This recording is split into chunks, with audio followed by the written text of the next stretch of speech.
All replicas shown in video are legal products produced by legal manufacturers. The purpose of this video is to educate users the appropriate attitude and mindset towards operating and owning such products. Hello everyone, welcome to today's video. Today we're going to be testing something that I'm super excited about. I got contacted by Skirmshop and asked if I wanted to test a BLINC for the MTW, the new FCU trigger board or whatever you want to call it. And obviously I played a little bit hard to get in the beginning, but obviously inside I was panicking. I was like, yes! But we're going to be testing it today. I have every single trigger board to the MTW, the Gen 1s, the whatever the fuck, the first launch they ever did, the premium FCUs, where there's a external FCU. I have Gorilla 1, 2, 3, 5, how many it is, the magnetic, the non-magnetic. I have all the trigger boards, and it's finally time that Wolverine developed a new one.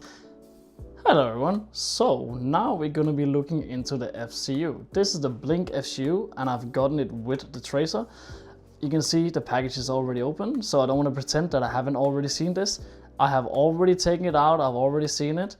To make this work in my MTW, I needed a few things because I have a Gen 1. I needed one of these. This is needed because I need to paint something in my MTW. You're like, what do you need to paint? Well, I will show you later. Then, since I run a drop stock, a normal wire is not long enough, so I needed to do an extension. You're like, what do you mean you needed to do an extension on a product where a company makes drop stocks themselves? Well, the way it looks like with their company, it looks like the drop stocks they make, they prefer the wire to be in the grip and not in the back of the buffer tube. Well, I prefer it to be in the back of the buffer tube, so I had to do this. It's pretty easy. You just fix up some wire, attach it, easy peasy, weld it on, boom, there you go.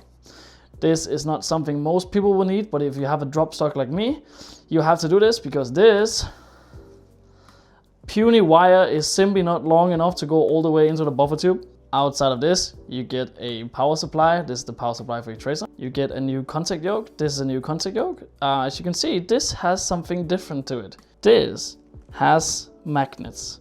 You're like, why is it not the same as it used to be? It used to be something else before. Well, I think Wolverine learned from what they did in the past, and the so-called springs and the so-called screws are just not good enough. So they changed it out. Let me show you how it looked before. Here is what it used to look like. The screws, these screws has the connection here. This can be good and bad, but this in itself is not the entire issue. One of the old issues on the old trigger boards is that these springs, you can see, these springs can compress. And if they compress over time, that's clearly a flaw design in the spring. So if you can take the spring like this, pull them out, then they will also compress. And compressing over time, that means that since some MTWs have play in the lower and upper, this is my literal 4,000 euro Airsoft replica, but you see this? Play in the lower and upper.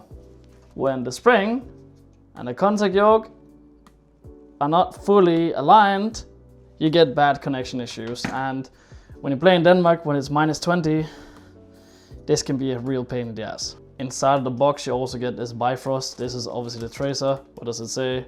Please recharge before you first use and must recharge for every 2 months. Okay, so this is a very expensive tracer. The Bifrost ST is one of the most expensive tracers on the market, but it also works as a chronograph, so it has a bunch of extra functions to it.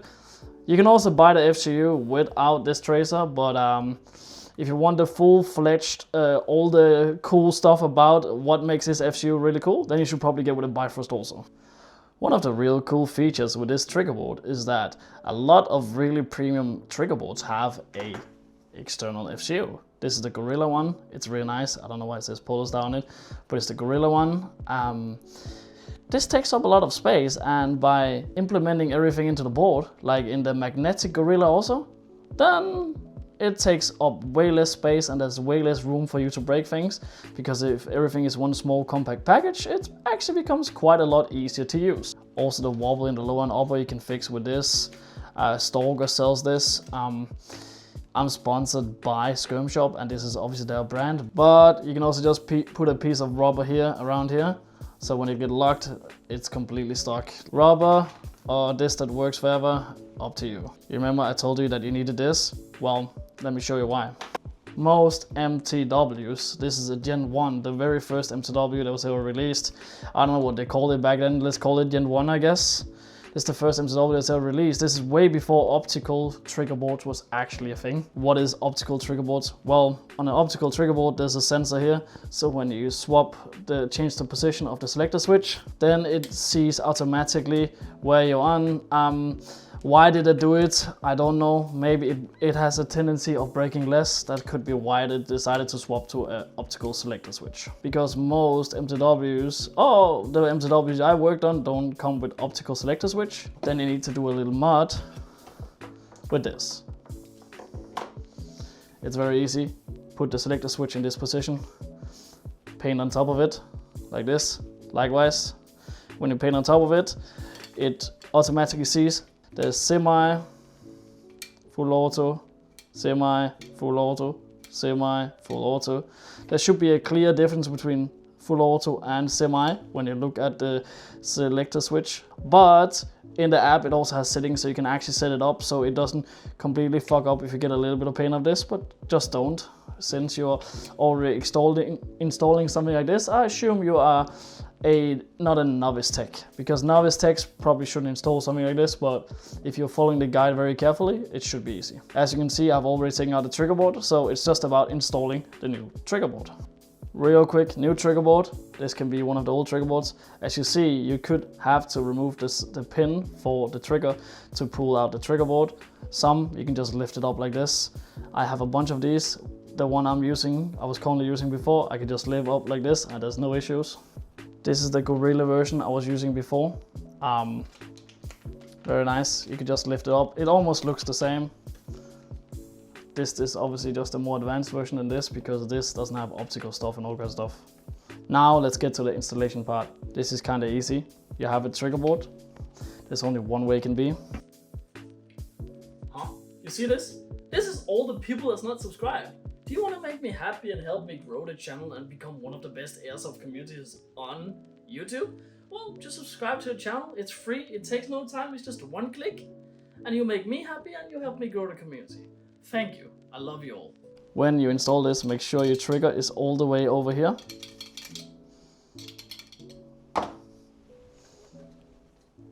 You take your trigger board, like this. Easily plumb it in. As you can see, right here, there's small tips or taps or whatever you want to call it. This is for empty mag detection. So push in your empty mag catch or whatever it's called, a mag catch, boom. Then you don't break anything, because breaking that would be a costly thing to fix. I have to do it from this side because this blocks it. Take the pin, push it in, make sure it aligns up with the trigger board in here.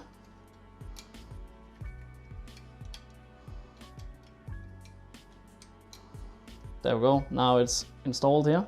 This is actually all it takes. Then obviously we need to wire it under here. But first, I would tell you, there's a little thing here. This is kind of annoying, but obviously has to be installed correctly. This is what keeps the pin in also. This is to keep the pin in, and this is to make sure that your trigger works. So install these properly. There we go. Now you have a working trigger, so you can install this safely without breaking anything. There we go. I'm gonna have to put it all the way in here, so let me put it in real quick. This is kind of annoying.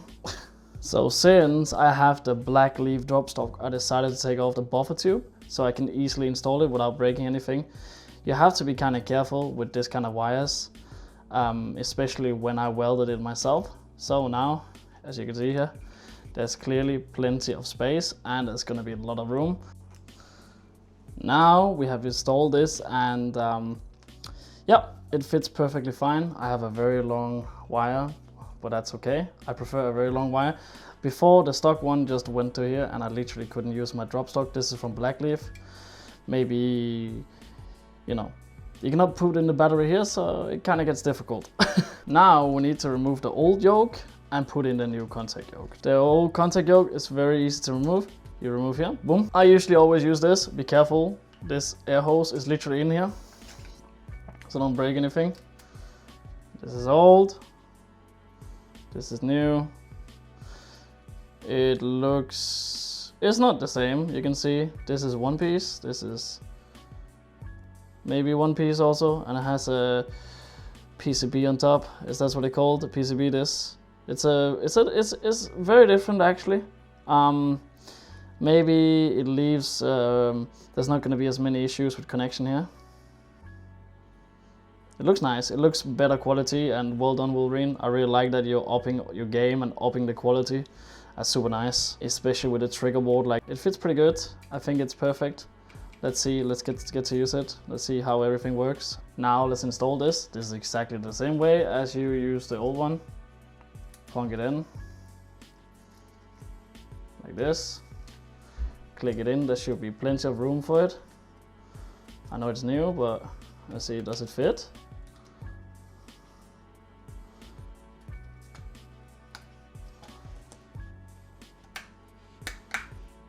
Yep, it fits perfectly fine. Now you just put in the wire. Wire in the back here. Put it in. There we go, the wire is here. Boom. Now everything is installed. I don't know if you can hear.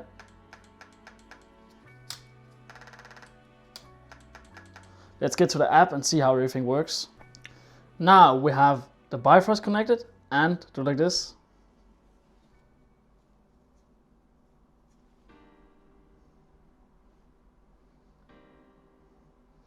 Is that timeout how long you can not after you pop the battery in? I think there is maybe. Connection failed, timed out, yeah. So we need to take out the battery and put it back in.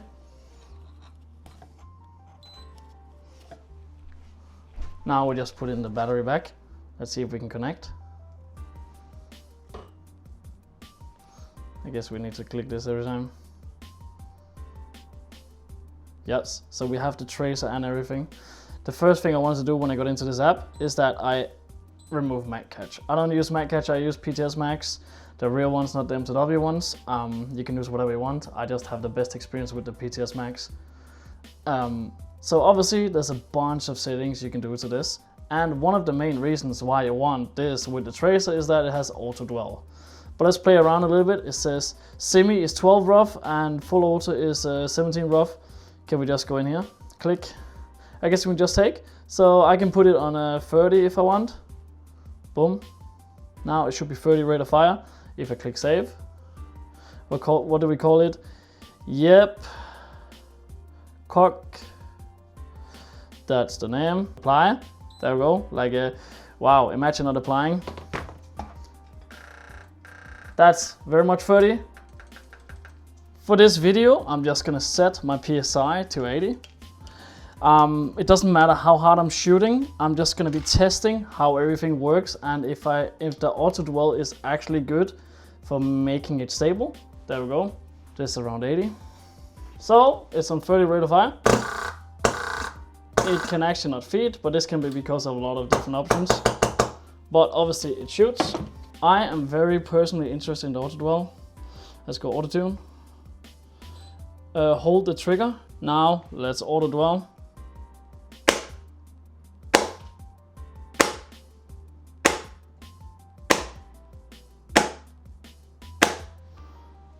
That's why does it say 0? Let's go out here, meters per second. Can we change that? So clearly that's not working. Meters per second, feet, joule. I use joule in Denmark, so we put it on joule. But why does auto, let's go into tracer. Oh, chronograph, there we go. I'm stupid. Yeah, I know, thank you. That's a very important thing, put on chronograph, not tracer and flame. Then you don't get then you cannot chronograph or auto dwell with it. Auto tune, let's put it in now. Now we need to hold the trigger and do it again.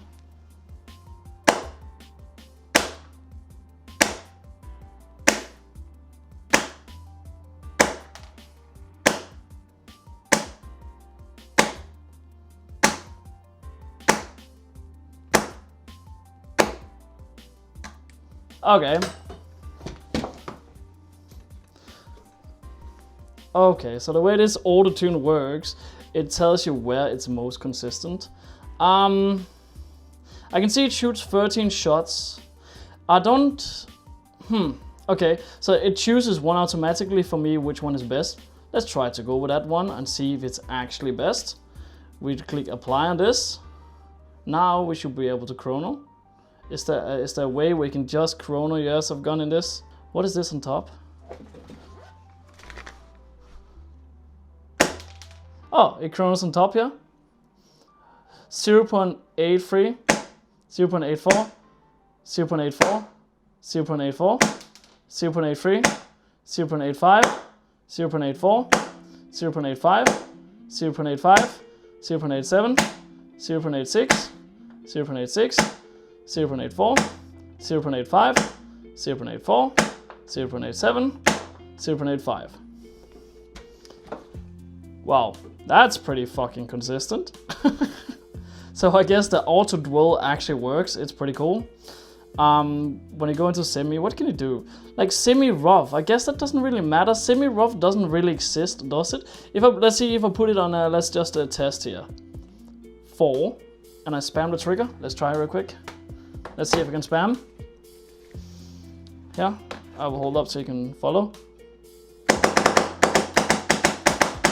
Yeah, it actually holds back how fast I can shoot. Or maybe that's just placebo, my stupid brain. I'll obviously put it to, most people would never have a trigger finger that can shoot 30 rates of fire, obviously. Wow. Anyways, let's see which kind of modes you have. Full auto, 2-round burst, 3-round burst, 4-round burst, many different kind of burst. Binary, DMR, and full auto. What is DMR? Apply. Let's see what happens. Does it shoot full auto? No.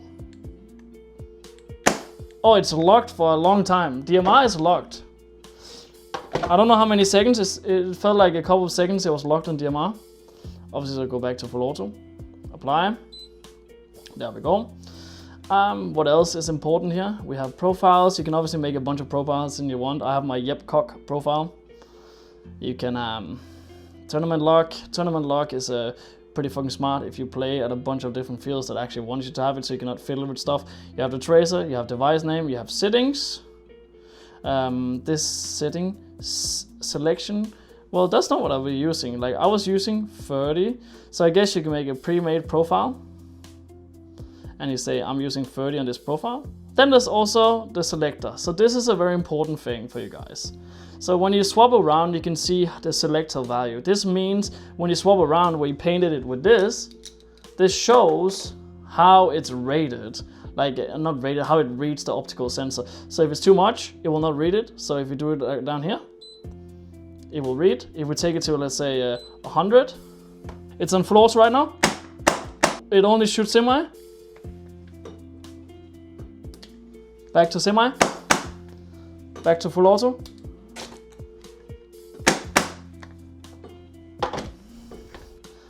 But if we take it within the threshold, let's say 50,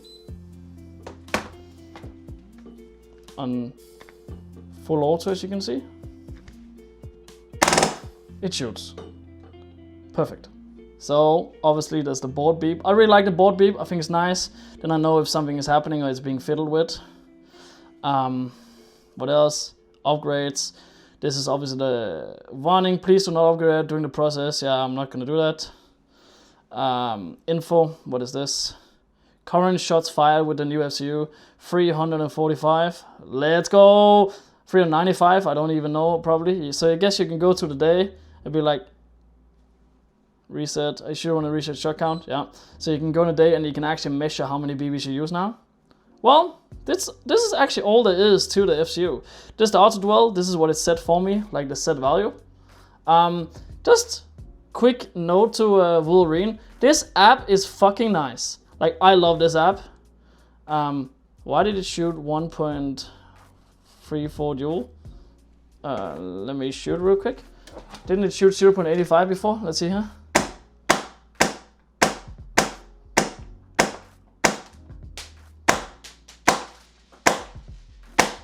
Well,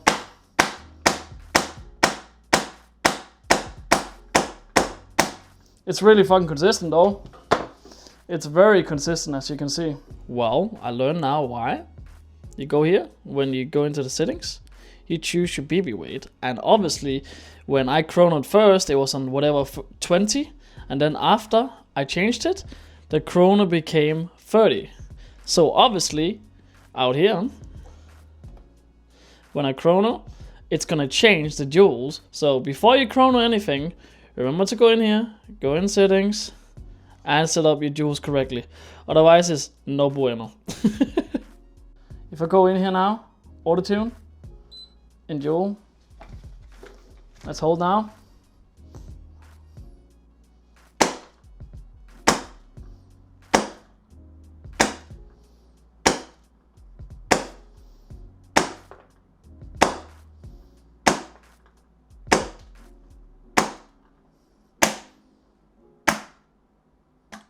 Okay,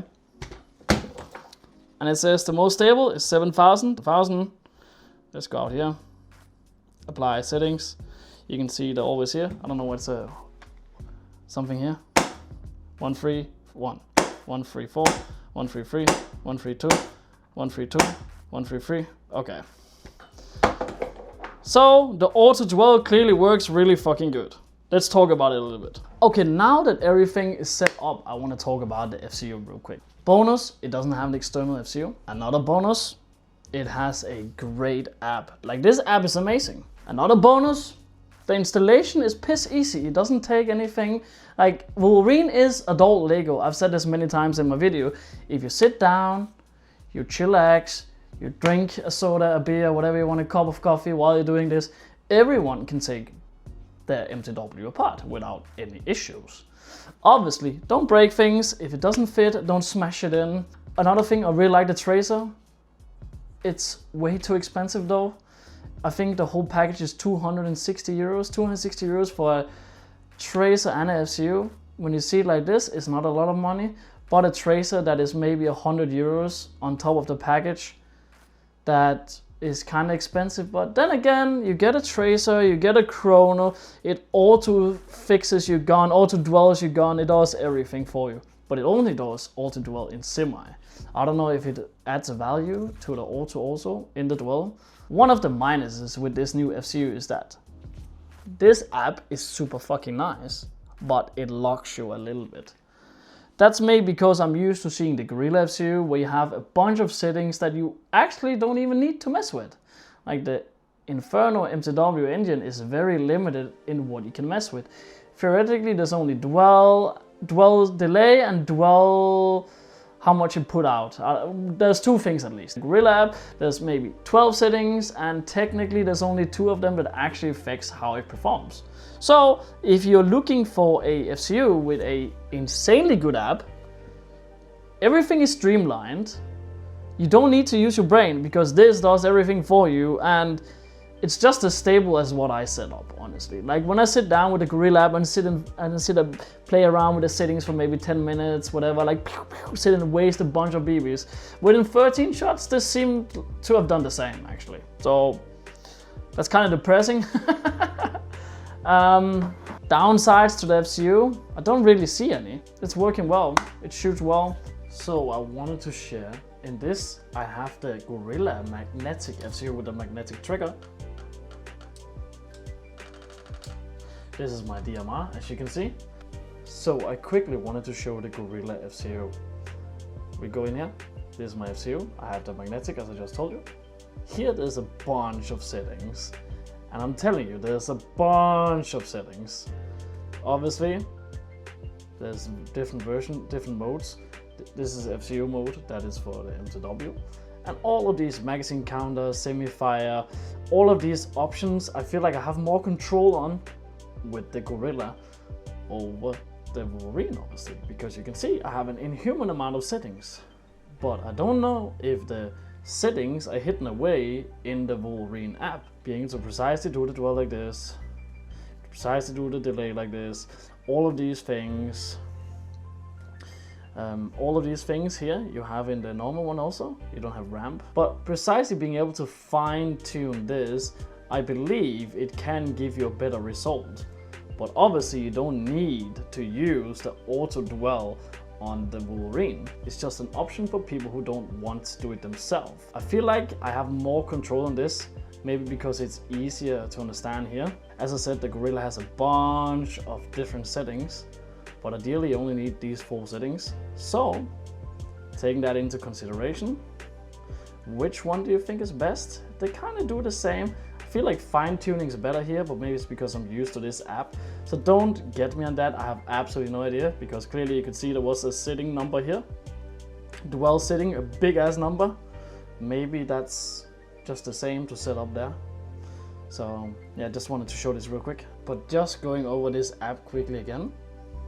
Let's connect. Dwell here, I feel like better by having a slider than having to write in numbers and range from 2,000 to 50,000. That doesn't really tell me anything, but I guess the other one, if it's from a 0 to 200, it's the same shit. It's just a different number, I guess, so whatever. But this, I don't feel, maybe it's because my brain likes fictional sliders, I don't know. But I think this is entirely thought about just to set it up with auto dwell, so it does it for you. But I feel like this is the Lego version of the Gorilla. This makes sure that everything is just set up and you don't need to do anything yourself, so it's up to you to decide which one you like the most. Anyways, I hope this video was informative. I hope you learned something. I hope this was a quick overview. I will do an update video when I've been playing with it, when I've been using it for a few months. I'll make an update video say, hey, this is my thoughts about the MTW, the new BLINC FCU. Leave a comment below. What do you think? Did I miss something?